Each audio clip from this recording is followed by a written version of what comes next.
The Book of the Cave of Treasures. The first 1,000 years. In the beginning, on the first day, which was the holy first day of the week, the chief and firstborn of all the days, God created the heavens and the earth and the waters and the air and the fire and the hosts which are invisible, that is to say, the angels, archangels, thrones, lords, principalities, powers, cherubim and seraphim, and all the ranks and companies of spiritual beings, and the light and the night, and the daytime and the gentle winds and the strong winds, storms. All these were created on the first day. And on the first day of the week the Spirit of holiness, one of the persons of the Trinity, hovered over the waters, and through the hovering thereof over the face of the waters. The waters were blessed so that they might become producers of offspring, and they became hot, and the whole nature of the waters glowed with heat, and the leaven of creation was united to them. As the mother bird mocketh warm her young by the embrace of her closely covering wings, and the young birds acquire form through the warmth of the heat which they derive from her, so through the operation of the Spirit of holiness, the Spirit, the Paraclete, the leaven of the breath of life was united to the waters when he hovered over them. And on the second day God made the lower heaven, and called it Rekibe, that is to say, what is sold and fixed, or firmament. This he did that he might make known that the lower heaven doth not possess the nature of the heaven which is above it, and that it is different in appearance from that heaven which is above it, for the heaven above it is of fire. And that second heaven is Endchare light.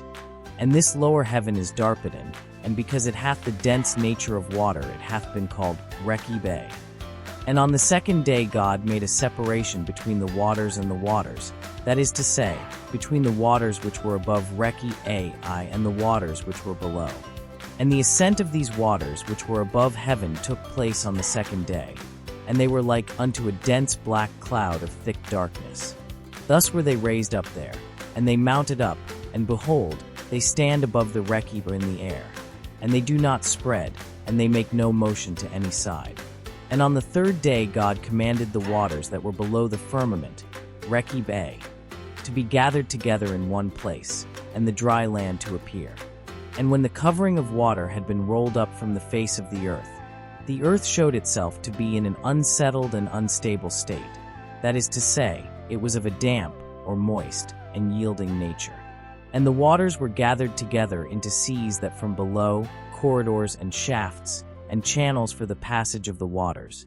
And the winds which come from within the earth ascend by means of these corridors and channels, and also the heat and the cold for the service of the earth. Now, as for the earth, the lower part of it is like unto a thick sponge, for it resteth on the waters.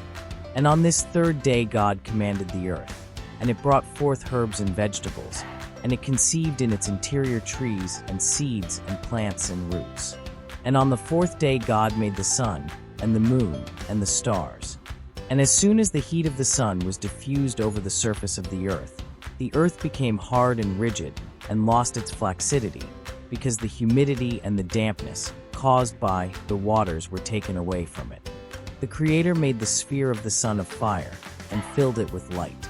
And God gave unto the sphere of the moon and the stars bodies of water and air, and filled them with light. And when the dust of the earth became hot, it brought forth all the trees and plants and seeds and roots which had been conceived inside it on the third day. And on the fifth day God commanded the waters, and they brought forth all kind of fish of divers appearances, and creatures which move about, and twist themselves and wriggle in the waters, and serpents and leviathan, and beasts of terrible aspects, and feathered fowl of the air and of the waters. And on this same day God made from the earth all the cattle and wild beasts, and all the reptiles which creep about upon the earth. And on the sixth day, which is the eve of the Sabbath, God formed man out of the dust, and Eve from his rib. And on the seventh day God rested from his labors, and it is called Sabbath.